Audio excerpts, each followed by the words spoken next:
Seems like it's just been 24 hours since we did one of these things. Well, you often hear me talk about the machinery of democracy.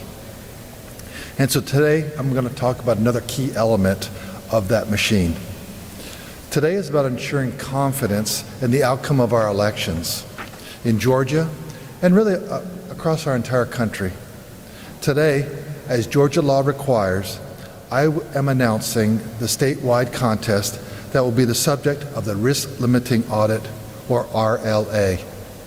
Now, one thing I want to make clear, what we saw in 2020 looked very different from the process we and the counties will be engaging with in 2022. In 2020, I chose to conduct the RLA on the presidential race. And as you know, the margin on that race was a difference of 0.23%. Because that's such a tight margin, it required a hand tally of all the votes, 100%. But in the hand tally, we saw when the outcome was then measured against the thousands of votes that we had over a 5-day period, it confirmed that the scanners counted accurately. This audit will look a little bit different in that the counties won't have to touch and count each and every single ballot. They will be conducting a batch audit, meaning they will be told to hand count specific but randomly chosen batches in their county. Every county, all 159 of them, will be doing some level of counting their ballots by hand.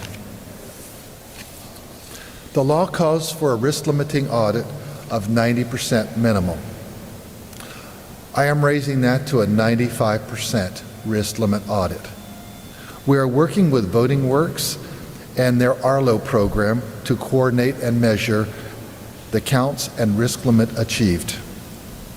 I have Blake Evans, our state election director, here to answer the specific nuts and bolts questions about how the audit will be conducted. The next step, after I let you know the contest that will be the subject of the RLA, will be the next week on Wednesday, November 16th. Another opportunity for y'all to come back, because that's when we're going to publicly roll the dice. Yes, we'll roll 20-sided dice to determine the random numbers to put into the Arlo RLA software. Those numbers then start the software on its path to let the counties know which batches they will need to hand count. There is no reason that the counties shouldn't be done with their work by Friday, November 18th. Once the RLA is complete, the state can then move to final certification of the 2020 election. I believe that audits are incredibly important in the process to reinforce the importance and primacy of the paper ballots. Paper ballots are the ultimate security in our election, and that's what we have. In the years ahead, I want to work with the legislature, the state election board, and the counties to increase the number of RLAs we do on elections here in Georgia. Having more RLAs will continue to increase the confidence in our elections. And I am so confident in our systems that I'm ready to let you know which race will be the subject of the statewide RLA this year. It is a race that had the highest margin in 2022, 9.3%. The larger the margin, the easier it will be for the counties to conduct the audit.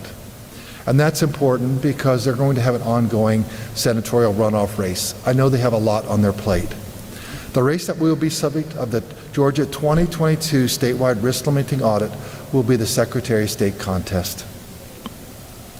I believe in transparency and accountability to the voters, and that's why I've chose this race.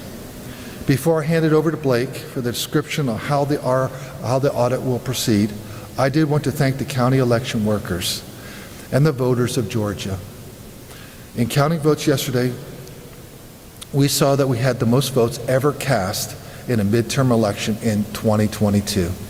Record turnout. I hope to continue to build on those records and enhance voter confidence in the outcomes of this and future elections here in Georgia. Thanks so much, Blake. Can you come on forward? You can step them through the process. But before I let Blake say anything, I want to give another shout out to our team. I want to give a shout out to Blake. Dr. Jess is back there also. He's his number 2. But I want to give a shout out to our team. But I do want to give a shout out again to the counties, the county elections directors, their support team, the poll workers in Georgia. We had a very successful election from the standpoint of processing. I know that half the candidates are not happy today, and I know the other half are doing cartwheels and handstands because they won their races. But that all was able to happen because you had poll workers that showed up at 6 a.m. to work that long day, county election directors that put in the hard work that they did. And you look at how we had such a smooth election with an average wait time of 2 minutes. You look at the processing time for check-in was 47 seconds. That's their work. That is this man's work. And he can now answer and all your questions you might have because he's going to be in the weeds and with all the nuts and bolts. Come on, Blake. It's all yours.